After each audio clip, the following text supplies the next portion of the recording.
Hi friends, welcome to my channel. তো আজ bamboo chicken recipe নিয়ে চলে এলাম। আমি আজ প্রথম বানালাম, দেখলাম যে বেশ ভালোই হয়েছে, সেই জন্য আপনাদের কাছে শেয়ার করলাম। তো চলুন রেসিপিটা শুরু করা যায়। এখানে আমি 300 গ্রামের মতো চিকেন ভালোভাবে ধুয়ে নিলাম। অন্যদিকে দেখুন একটা মিক্সিং গ্রাইন্ডারে টমেটো, কাঁচা লঙ্কা, পেঁয়াজ, আদা, রসুন আর সামান্য জল দিয়ে পেস্ট বানিয়ে নেব। তো দেখুন আমার পেস্ট বানানো হয়ে গেছে। এরপর এই পেস্ট করে রাখা মশলাটা চিকেনের মধ্যে দিয়ে দিলাম, স্বাদ মতো লবণ দিয়ে দিলাম আর টক দই দিয়ে দিলাম প্রায় 2 চামচের মতো, 2 থেকে 3 চামচ হবে। হলুদ 1 চামচ, লঙ্কা গুঁড়ো 1 চামচ আর জিরে গুঁড়ো 1 চামচ। এরপর সব উপকরণ আমি হাতের সাহায্যে বেশ ভালোভাবে মাখিয়ে নেব। তো যে যেখান থেকে বসে আমার ভিডিওটা দেখছেন, দেশ ও দেশের বাইরে থেকে, একটা লাইক দিয়ে প্রথম থেকে কন্টিনিউ করার অনুরোধ রইল। তো এরপর এটাকে ঢাকা দিয়ে আমি প্রায় আধা ঘন্টা, পারলে 1 ঘন্টাও রেখে দিতে পারেন। এরপর অন্যদিকে একটা পাত্রেতে দেখুন 1 কাপ চাল নিলাম, বাসমতি চাল নিয়েছি এখানে আমি। এটাকে আমি জলে ভালো মতো 2-3 বার ধুয়ে ভিজিয়ে রেখে দেবো প্রায় আধা ঘন্টা বা 1 ঘন্টা।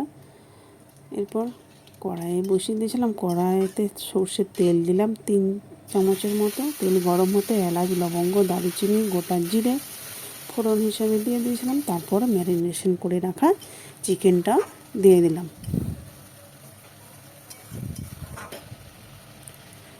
এরপর ঢাকা দিয়ে দিয়ে আমি লো আঁচে চিকেনটা বেশ ভালো মতো কষিয়ে নেব।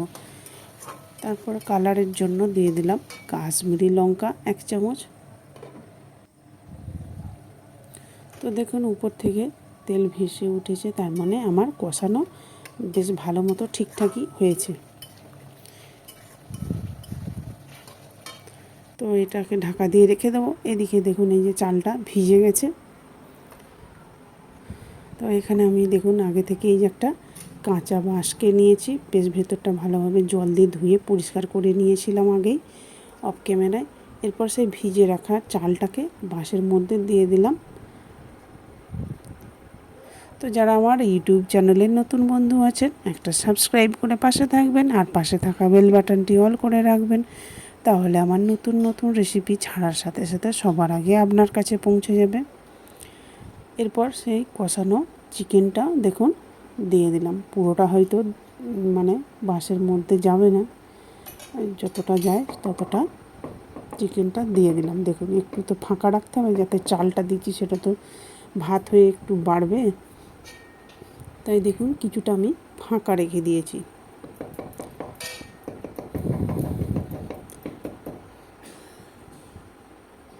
এরপর দেখুন আমি যে সামান্য জল দিয়ে দিলাম। এরপর যে মানে আটার রুটি আমরা খেয়ে থাকি প্রতিদিন, সেই আটাটা আমি আগে থেকেই মাখিয়ে রেখেছিলাম। এই যে দেখুন এইভাবে দিয়ে দিলাম। চাইলে আপনারা কাপড় দিয়ে বা অন্য কিছু ফয়েল পেপার দিয়ে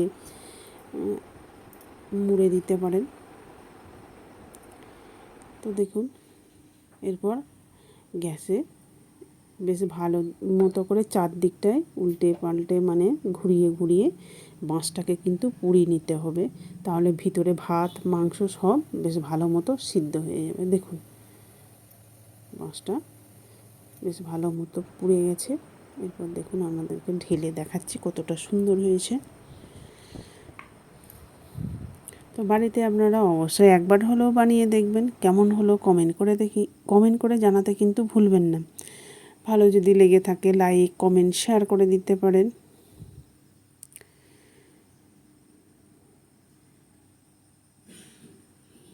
তো দেখুন কত সুন্দর হয়েছে। ভাতগুলো কিন্তু একদম মানে বেশি সিদ্ধ হয়ে ওভার কুক হয়ে গলেও যায়নি, আর একদম মানে কি বলবো কতটা সুন্দর ঝুড়ো ঝুড়ো হয়েই আছে। আমি তো প্রথমবার বানালাম, কিন্তু দুর্দান্ত হয়েছিল। সত্যিই বলছি, অবশ্যই একবার হলেও ট্রাই করে দেখবেন। এখানে আমি একটা সিদ্ধ ডিম নিয়ে নিলাম, শসা, পেঁয়াজ কুচো আর বেরেস্তা আমি অফ ক্যামেরায় বানিয়ে রেখেছিলাম, সেটাও উপর থেকে ছড়িয়ে দিলাম।